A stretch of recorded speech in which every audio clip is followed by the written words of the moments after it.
Alors, vie privée ou vie professionnelle, nous avons eu l'idée de faire cette conférence sur la protection juridique, car elle va permettre à beaucoup de gens de pouvoir être sereins lors d'un procès. Ce sont deux mots qui ne vont pas vraiment ensemble, puisqu'effectivement le procès est source de pas mal de stress pour les parties, quelles qu'elles soient. Et justement, quand vous êtes bien assisté en matière de protection juridique, eh bien, cela vous permet d'être plus tranquille. Voilà. Alors, une présentation. En quoi consiste la protection juridique? Alors, elle est définie par les articles L127-1 et suivants du code des assurances et elle consiste en réglant une petite prime, une cotisation préalablement convenue à l'avance, à prendre en charge une partie des frais de procédure et à fournir certains services. Donc, premièrement, si vous voulez avoir des informations, vous pouvez directement aller sur les articles L127-1 du Code des assurances et suivants. Alors, premièrement, la protection juridique, il faut la distinguer d'autres mécanismes parce que c'est pas toujours très clair pour les gens qui ne sont pas juristes. D'abord, ce n'est pas une aide juridictionnelle. L'aide juridictionnelle, elle est publique et elle est réservée à ceux qui ont des revenus relativement faibles. Je ne peux pas vous dire le montant exactement parce que ça dépend de votre quotient familial, du nombre d'enfants que vous avez, etc. L'aide juridictionnelle peut elle aussi être partielle, mais là, ça n'a rien à voir. Là, on est dans le cadre d'un contrat.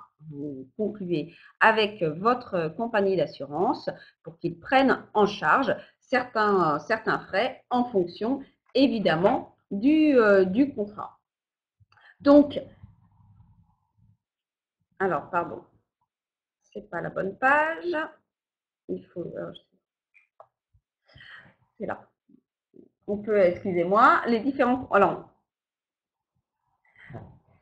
Alors, il faut bien distinguer l'aide juridictionnelle de la protection juridique, mais également des garanties qui peuvent vous être offertes au titre de vos différents contrats et qu'on appelle très souvent défense-recours ou responsabilité civile, qui est encore un autre poste de garantie. En défense-recours, il faut savoir que l'assureur a des intérêts à défendre et qu'il défendra en même temps vos intérêts. En recours, par contre, vous n'avez pas touché d'indemnité contrairement au précédent cas en défense. Et là, l'assureur va vous assister pour obtenir une indemnité qui ne vous a pas été payée contractuellement. La petite subtilité dans cette garantie recours, c'est que si vous aviez été le responsable et non pas le lésé, le contrat d'assurance aurait pu intervenir. Donc, c'est ce qu'on appelle la garantie miroir. Après vient la garantie responsabilité civile qui, elle, intervient lorsque vous êtes responsable d'un dommage causé à autrui. Donc là, encore une fois, une différence puisqu'il y a intervention de l'assureur, ce qui n'est pas le cas dans le cadre d'un litige. Un petit exemple pour vous amener à comprendre, vous êtes un vétérinaire ou un professionnel quelconque, vous vous faites remplacer par un confrère et ce confrère oublie de vous préciser qu'il, lui, va faire appel à un sous-traitant. Il n'y aura donc pas de garantie en RC. Par contre, la protection juridique va, elle, intervenir pour vous couvrir des frais pour vous défendre. Les différents contrats de protection juridique, on va les distinguer. D'une part, parce que souvent ils sont rattachés à un autre contrat que vous avez déjà souscrit, soit pour votre entreprise, soit dans le cadre de votre vie privée. Les garanties protection juridique annexées à un contrat sont parfois limitées. Par contre, vous pourrez souscrire un contrat indépendant qui sera à lui tout seul le contrat de garantie de protection juridique qu'on appelle tout sauf. Donc là, les domaines d'intervention vont être divers, variés, beaucoup plus larges qu'une garantie rattachée à un contrat. Et il y aura juste à vérifier les exclusions pour éventuellement vérifier que vous n'entrez pas dans ces exclusions, bien entendu.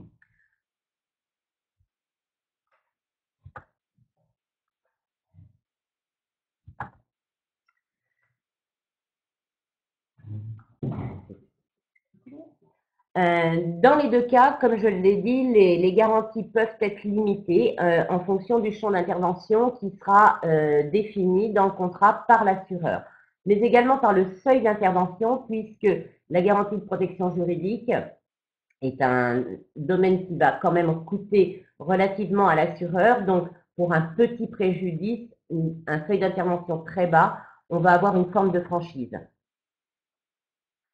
Méfiez-vous également par rapport aux litiges qui sont relatifs au recouvrement de créances. Très souvent, que l'on soit particulier ou encore plus quand on est une entreprise, on a bien des gens, des clients qui nous doivent un petit peu d'argent.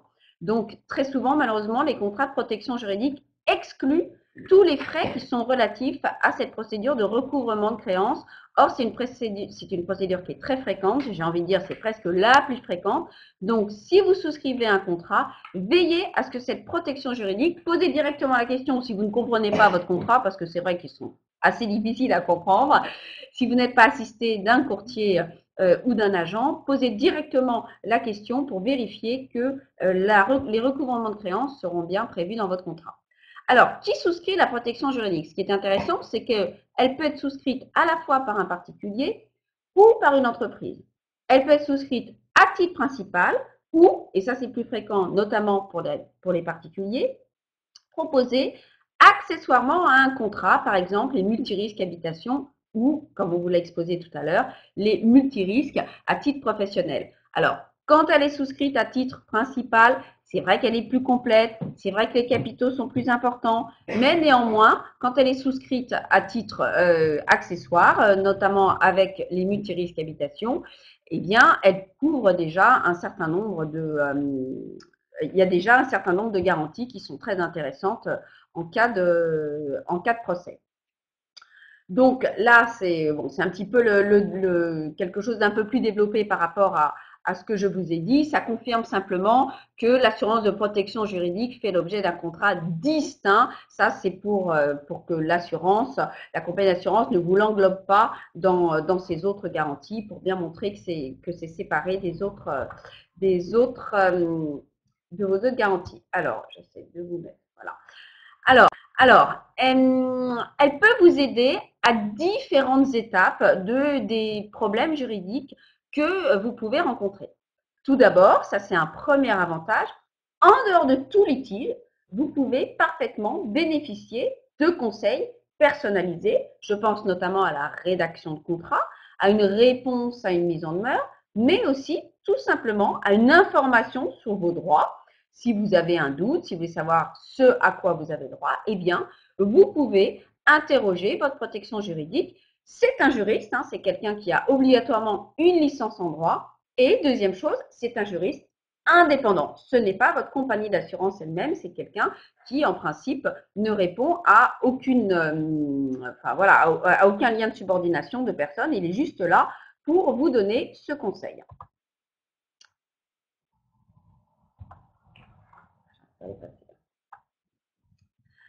Alors, deuxième aide du contrat de protection juridique, la résolution à l'amiable par le biais donc d'une expertise contradictoire. Effectivement, votre protection juridique peut mettre en place cette expertise amiable contradictoire et aboutir à une solution qui satisfera l'ensemble des parties. Donc, ça permet d'éviter un procès. Donc, c'est encore une fois quelque chose de très intéressant. Alors là, troisième cas, malheureusement, il n'y a pas eu d'accord amiable. Vous devez engager une procédure. C'est vous-même qui allez réclamer des indemnités à la suite d'un dommage subi. Je vous ai parlé tout à l'heure des recouvrements de créances, mais ça peut être aussi un conflit d'ordre locatif, un problème avec un salarié. Bon, ça peut être vraiment très large. Et là, une fois de plus, c'est en fonction du contrat que vous avez souscrit. Donc, même si l'objet du litige est relativement faible, on vous a parlé d'un seuil tout à l'heure, mais le seuil, il est en principe assez faible, il est généralement inférieur à 1 000 euros, vous allez avoir un certain nombre de coûts liés à la procédure qui seront couverts en totalité. Ça, c'est pour les frais d'huissier, les frais d'expertise judiciaire qui sont couverts généralement en partie, ou en partie qui peuvent être les frais d'expert conseil, les frais d'avocat. Et là, c'est pareil, c'est en fonction de votre assurance. Alors ça, donc ça, c'est vous si vous faites un procès. Et deuxièmement, si vous êtes vous-même attrait dans une procédure. On prend un exemple, vous considérez que vous n'avez strictement rien à vous reprocher, mais vous vendez un cheval et quelqu'un vous fait un procès derrière. Donc là, c'est vrai que moi, je suis souvent face à des gens qui ne comprennent pas, qui s'estiment être de bonne foi, et on leur fait un procès, et malgré tout, ils doivent engager des frais qui sont importants. Hein. Vous devez vous être représenté dans une procédure, même si dans certaines procédures, l'avocat n'est pas obligatoire, il est quand même fortement conseillé. Si vous devez aller à une expertise, ben là c'est pareil, vous devez y aller, vous devez être assisté d'un avocat, vous devez avoir un expert conseil, enfin, toutes ces démarches, indépendamment du stress qu'elles engendrent pour vous, sont coûteuses. Donc là, pareil, si vous avez une garantie juridique, eh bien, c'est la garantie juridique qui va prendre tout ou partie de ces frais en charge et vous allez être, comme je l'ai dit, beaucoup plus serein.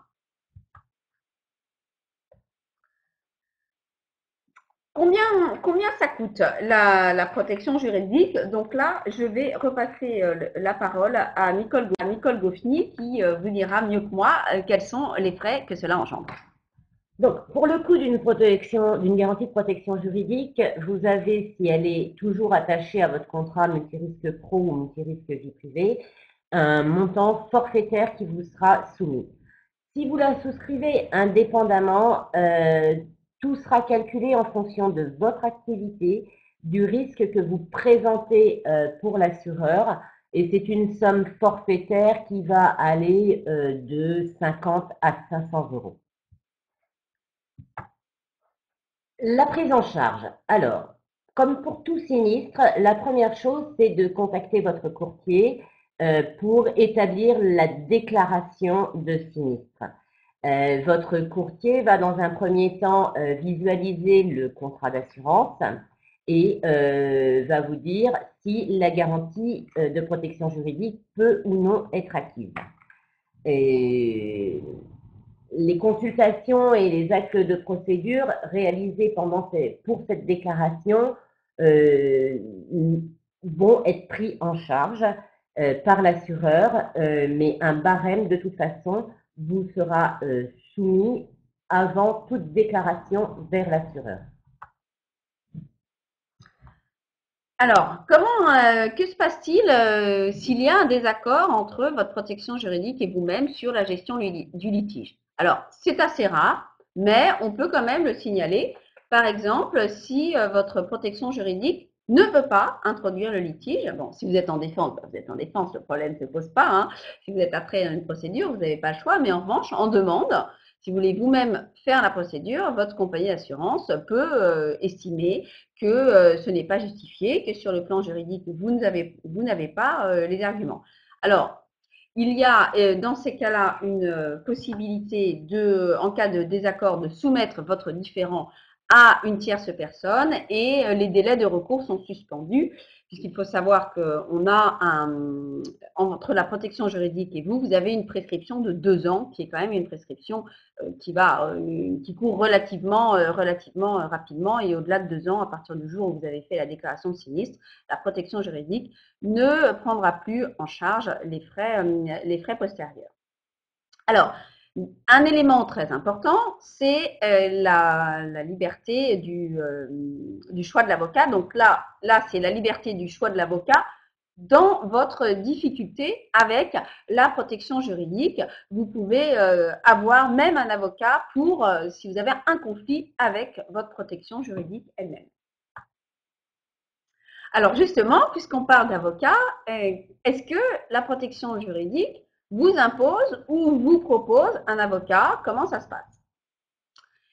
Le contrat d'assurance de protection juridique stipule expressément que l'assuré a la liberté de choisir son avocat et que l'assureur ne peut proposer le nom d'un avocat sans demande écrite de la part de l'assuré. C'est-à-dire que tant que l'assuré n'a pas dit proposez-moi un avocat, l'assurance protection juridique n'a même pas le droit de lui soumettre un nom.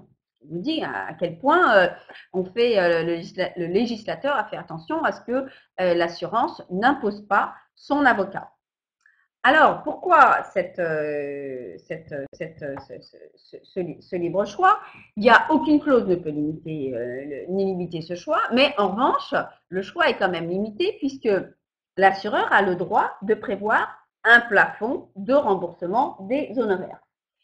Il faut quand même bien préciser que les honoraires qui sont alloués par les protections juridiques ne sont pas élevés concernant l'avocat. Si je vous donne un exemple, c'est en principe pour les tribunaux d'instance entre 700 et 800 euros TTC et pour une procédure devant le TGI, c'est entre 900 et 1000 euros TTC.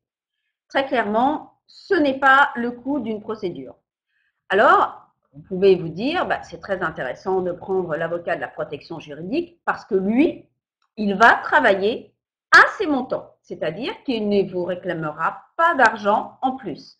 Avec le montant de la protection juridique, il assure la procédure. Donc, il ne faut pas négliger cet élément. Vous êtes sûr, vous savez très bien que ce ne sera pas dépassé. L'inconvénient d'avoir un avocat qui travaille à ce tarif, il y en a deux. Moi, j'en vois même trois. Les inconvénients, c'est que d'une part, il risque d'en faire pour son argent, si vous voyez ce que je veux dire. C'est-à-dire que comme il n'est pas payé très cher, il ne va pas forcément se décarcasser pour vous aider au mieux dans la procédure. Il va faire ce qu'il a à faire et puis voilà, peut-être que sur le plan stratégique, il ne va pas faire preuve de toute son ingéniosité pour vous aider, compte tenu du fait que ces honoraires seront relativement modestes. Il faut quand même rappeler que ces avocats de protection juridique sont notés par les protections juridiques. Hein. Attention, ce n'est pas des mauvais avocats choisis au hasard parce qu'ils n'ont pas de dossier, pas du tout. Hein. Ils font l'objet d'un contrôle de la protection juridique, donc vous pouvez être assuré de leur sérieux. Deuxième inconvénient, c'est si c'est une matière assez technique ou si c'est une matière, comme on dit, de niche, comme le droit équin, eh bien peut-être que l'avocat ne sera pas forcément au fait de toutes les subtilités juridiques de la matière considérée.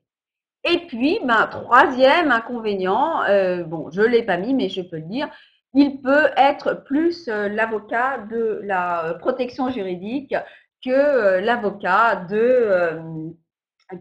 de vous-même, puisque effectivement, c'est la protection juridique qui l'a désigné et c'est pas vous qui l'avez choisi. Je repasse la parole à Nicole. Alors, on va repartir dans le cadre d'un litige garanti pour savoir exactement ce qui sera pris en charge pour vous. Donc, comme vient de l'expliquer très largement Blanche, au niveau des honoraires d'avocat, malheureusement, on sait que ceux-ci sont limités et que là, vous risquez d'avoir certains frais à votre charge. Par contre, tous les frais annexes qui vont aller autour de ces dossiers, notamment les frais d'huissier, pour les frais d'assignation, de signification, pour les frais plus particuliers de recouvrement, d'honoraires d'experts, d'honoraires d'urgence, puisque parfois il y a besoin d'intervenir en urgence, ces frais-là, eux, seront couverts. Pour les frais d'expertise judiciaire, qui sont des frais très lourds, en règle générale, la moyenne de remboursement s'étale entre 3 000 et 7 000 euros et couvre largement une expertise judiciaire.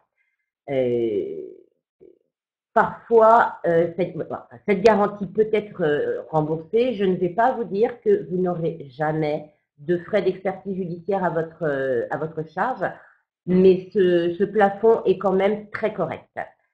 Pour les frais d'avocat, je ne reviendrai pas dessus. Pour les frais d'expert conseil, alors là, ils sont très importants lorsque nous sommes dans le cadre d'une procédure à l'amiable, puisque ceux-ci seront en partie ou en totalité couverts et permettront de sortir le dossier avant d'accéder à une procédure.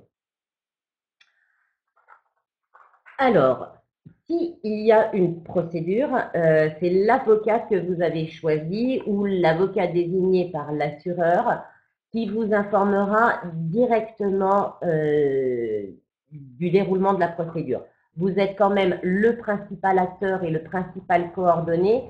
Donc, à ce moment-là du dossier, le courtier va se mettre un peu en retrait tout en restant malgré tout à votre écoute. Mais en premier lieu, c'est votre avocat qui correspondra avec vous. Un expert conseil au cours d'une procédure, c'est ce que je vous disais tout à l'heure, ce sont les frais des experts techniques qui peuvent connaître la matière. Là, encore une fois, tout sera pris en charge par votre assureur. On va arriver au niveau du procès, de la fin du procès. Et là, votre assureur est en droit de solliciter le remboursement des sommes qu'elle a exposées. Bien entendu, il y a des conditions à ceci. L'assureur sera bénéficiaire en priorité de tous les frais qu'elle a avancés. Toutefois, le Code des assurances vous protège. Et là, je vous ramène à l'article L127-8 du Code des assurances qui prévoit en effet que le contrat de protection juridique qui stipule que toute somme obtenue en remboursement des frais et des honoraires exposés pour le règlement du litige bénéficie par priorité à vous, assuré, pour les dépenses restées à votre charge et subsidiairement à l'assureur. Donc, tous les articles qui vont être acquis par la défense de votre avocat couvriront en premier lieu vos frais.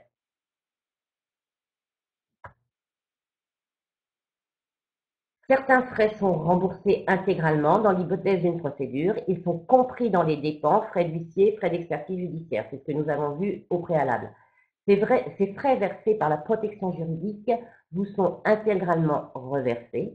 En revanche, si l'assuré est condamné, malheureusement, c'est lui qui règle l'article 700 du Code de procédure civile et les sommes dues. Alors, ce qu'il faut retenir, moi, je tiens à vous dire que ma première question, quand j'ai quelqu'un qui me demande un conseil ou qui est après dans une procédure, c'est de lui poser la question de savoir est-ce qu'il a une assurance protection juridique. Bon, sauf évidemment si s'il est assigné en responsabilité civile. S'il y a déjà un contrat d'assurance responsabilité civile, c'est différent. Mais sinon, ma première question, c'est bien ça, c'est de lui dire, est-ce que vous avez cette protection juridique? Car même si elle n'est que partielle, elle va quand même prendre en charge un certain nombre de frais qui va permettre au client d'être beaucoup plus serein, de se sentir beaucoup plus épaulé dans une procédure qui, rappelons-le, la procédure est longue, la procédure est coûteuse, la procédure est stressante. Donc tout ça, vous allez me dire, mais j'ai pas du tout envie d'avoir un procès.